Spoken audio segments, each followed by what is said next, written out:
বিসমিল্লাহির রহমানির রহিম। আসসালামু আলাইকুম। সবাই কেমন আছেন? আশা করছি সবাই ভালো আছেন। সবাইকে স্বাগতম জানাচ্ছি আমার হোমস্টার রান্নার চ্যানেলে খুবই সুস্বাদু এবং মজার একটি রেসিপি দেখার জন্য। আজকে যে রেসিপিটা আমি শেয়ার করব, এই রেসিপিটা সবারই খুবই পছন্দের একটা রেসিপি। আর এই রেসিপিটা বানানোর জন্য এখানে কড়াই আমি কিছু পানি নিয়েছি। পানির মধ্যে পেঁয়াজ কুচি, কাঁচামরিচ কুচি এবং স্বাদ মতো লবণ দিয়ে দিয়েছি। আর দিয়ে দিয়েছি হলুদের গুঁড়া, মরিচের গুঁড়া এবং জিরা গুঁড়া। সাথে দিয়ে দিচ্ছি গরম মশলার গুঁড়া। দিয়ে নাড়িয়ে চাড়িয়ে মশলাগুলো পানির সাথে মিশিয়ে নিচ্ছি। এখন দিয়ে দিব আদা এবং রসুন পেস্ট। আর দিয়ে দিব অল্প তেল।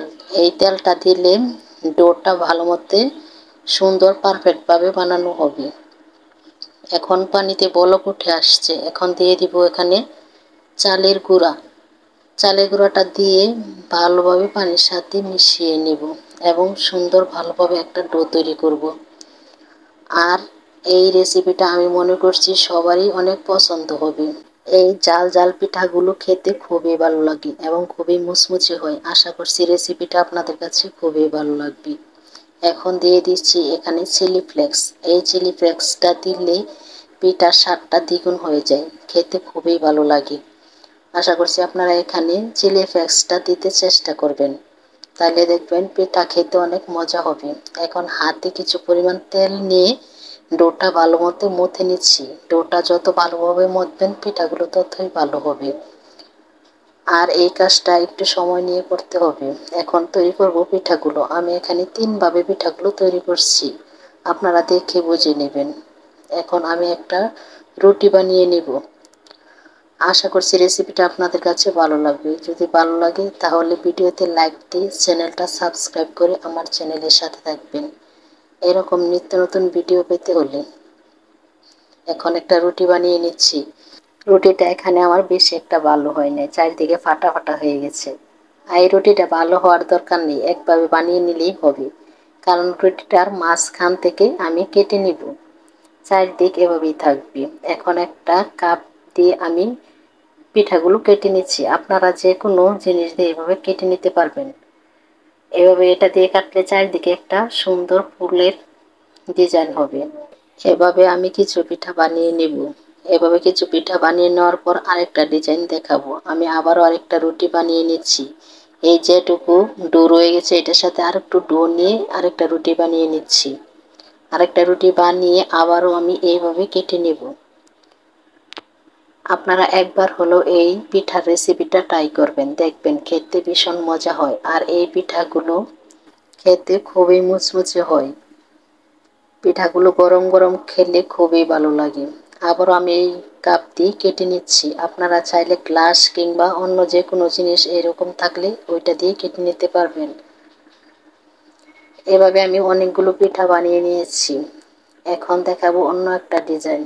দেখেন এখানে পিঠাগুলো বানিয়ে নিয়েছি। এখানে আমি আরেকটা রুটি বানিয়ে নিয়েছি আর নিয়ে নিয়েছি একটা টুথপিক। টুথপিক দিয়ে এভাবে আমি রুটিগুলো কেটে নিচ্ছি। এইটাও একটা সুন্দর ডিজাইন হয়। আর এই ডিজাইনটা তেলের মধ্যে দিলে পিঠাগুলো খুব সুন্দরভাবে ফুলে ওঠে, দেখতে অনেক সুন্দর লাগে এবং খেতেও খুবই ভালো লাগে। আর এই ডিজাইনটা করা খুবই সহজ, আপনারা এই ডিজাইনটা করে নিয়ে দেখবেন। বেজে খেলে এই ডিজাইনটা খুবই ভালো দেখা যায়। এখন আমি নিয়ে নেব কতগুলি ডাইস। এই ডাইস দিয়ে আমি এখন পিঠাগুলো বানিয়ে নেব। এই ডাইস দিয়ে পিঠা বানালে কোনো রুটি বানাইতে হবে না, শুধু ডোটা হাতে নেবেন আর ডাইসের ভিতরে ঢুকিয়ে দুই পাশ দিয়ে চাপ দিলেই এখানে সুন্দর একটা ডিজাইন হয়ে যায় পিঠার। দেখেন পিঠাগুলো দেখতে কতটা সুন্দর হয়েছে। খুবই সহজ এগুলো দিয়ে পিঠা বানানো। এখানে আমি তিন ডিজাইনে তিনটা ডাইস নিয়েছি। দেখেন ডোটা আমি ভিতরে দিয়ে শুধু চাপ দিয়ে কত সহজভাবে পিঠাগুলো বানিয়ে নিচ্ছি। পিঠাগুলো দেখতে খুবই সুন্দর এবং খুবই সুন্দর ডিজাইন হয়েছিল পিঠাগুলোর। এই ডাইসগুলো অনেকের আবার নাও থাকতে পারে, তারা আর দুইটা যে ডিজাইন দেখিয়েছি ওই দুইভাবেই বানিয়ে নিতে পারবেন। এই ডাইস দিয়ে আমি অনেকগুলো পিঠা বানিয়ে নিয়েছিলাম। খুবই সুন্দর হয়েছিল পিঠাগুলো দেখতে। আর এই পিঠাগুলো ভাজার পরে দেখতে আরো সুন্দর লাগে।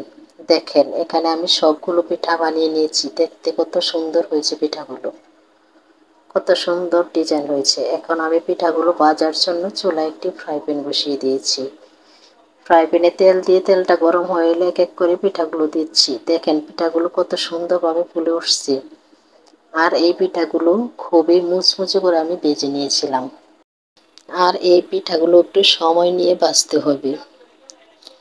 পিঠাগুলো বেশি আছে ভাজবেন না, চুলার আঁচটা মিডিয়াম রাখবেন, আর তাতেই পিঠাগুলো সুন্দরভাবে ভেজে নিতে পারবেন।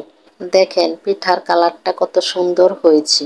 পিঠাগুলো আমার ভাজা হয়ে গেছে। এখন পিঠাগুলো উঠিয়ে নিচ্ছি।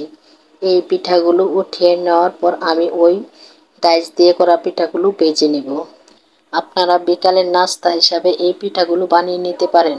আর এই পিঠাগুলো বানাতে বেশি সময় লাগে না এবং বেশি উপকরণও লাগে না। খুব ঝটপট ভাবে অল্প সময়ে পিঠাগুলো বানানো যায় আর খেতে হয় ভীষণ মজা।